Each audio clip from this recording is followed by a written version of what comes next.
오늘 저에게 주시는 하나님의 말씀은 요한복음 6장 49절에서 51절까지 말씀입니다.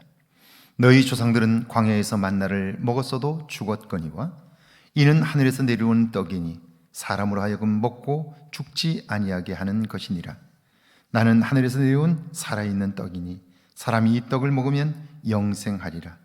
내가 줄 떡은 곧 세상의 생명을 위한 내 살이니라 하시니라. 아멘. 하나님의 말씀입니다. 할렐루야. 하나님의 손길이 오늘도 여러분의 삶에 경험되기를 주의 이름으로 축원합니다. 목회를 하면서 가끔 교인들에게 듣는 말입니다. 주일에 얼굴을 뵙지 못하여 전화를 드리면 일하느라 교회에 못 오셨다는 거예요. 주일에는 쉬고 예배도 드리던 분인데 집을 늘리거나 씀씀이를 키워놓고는 그걸 보충하기 위하여 주일에도 일을 하시는 거예요. 그런 분들이 하시는 말씀입니다. 먹고 사는 일이라 어쩔 수 없이 교회를 가지 못했다는 거예요. 그런데 사실은 먹고 살기 위하여 주일을 지키지 못하는 것이 아닙니다. 먹는 것은 삶에서 문제가 되질 않습니다. 다만 수입에 비해 과하게 집을 키웠고 씀씀이를 늘렸습니다. 당연히 수입이 더 필요하고 그래서 주일에도 일을 할 수밖에 없었던 거예요. 살면서 욕심 그릇을 줄이지 않는다면 땅의 일에서 벗어날 수 없습니다. 49절이죠. 너희 조상들은 광야에서 만나를 먹었어도 죽었거니와. 애굽에서 나와 광야길을 가는 이스라엘 백성들, 그들이 지금까지 살면서 절대적인 진리로 믿는 것이 하나 있습니다. 그것은 일하지 않으면 먹고 살 수 없다는 거예요. 오늘날도 이렇게 믿는 사람들이 정말 많습니다. 그런데 하나님은 그런 그들의 생각을 넘어선 분입니다.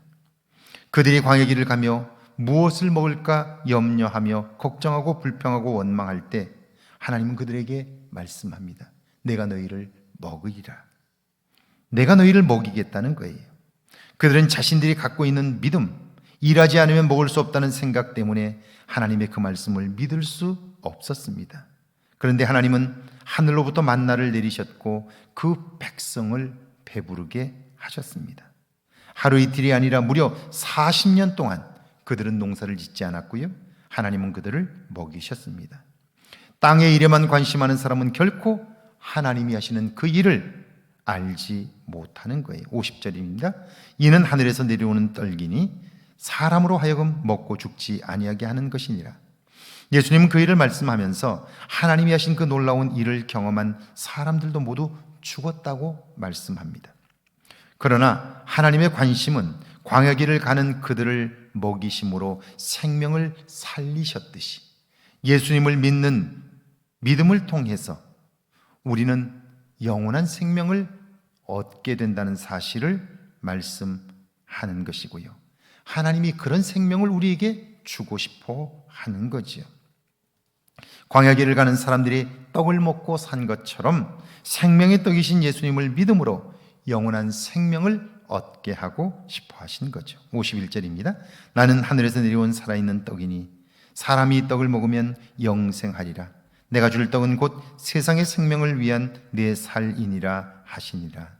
나는 하늘에서 내려온 살아있는 떡이니, 이 말씀은 어린아이가 드린 희생, 보리떡 5개와 물고기 2마리로 5,000명을 먹인 것처럼 생명의 떡은 예수님께서 자신의 몸을 희생하심으로 주어진 선물인 거예요. 그걸 믿고 먹는 자는 영원한 생명을 얻습니다. 그래서 그 영혼이 목마르거나 배고프지 않고 그는 넉넉히 만족하며 나누고 베푸는 삶을 살 수 있게 되죠. 풍족한 삶을 경험하게 되는 거예요. 오늘 하루 주님을 믿는 믿음으로 인하여 이런 풍요로움을 경험할 수 있기를 주의 이름으로 축원합니다. 함께 기도합니다. 내 안에 있는 잘못된 확신들을 발견하게 해달라고요. 생명의 떡으로 오신 예수님을 믿고 영원한 생명을 얻게 해달라고요. 함께 기도합니다. 하나님 아버지, 내 안에 있는 잘못된 확신들을 발견하게 하옵소서. 생명의 떡으로 오신 예수님을 믿고 영원한 생명을 얻게 하옵소서.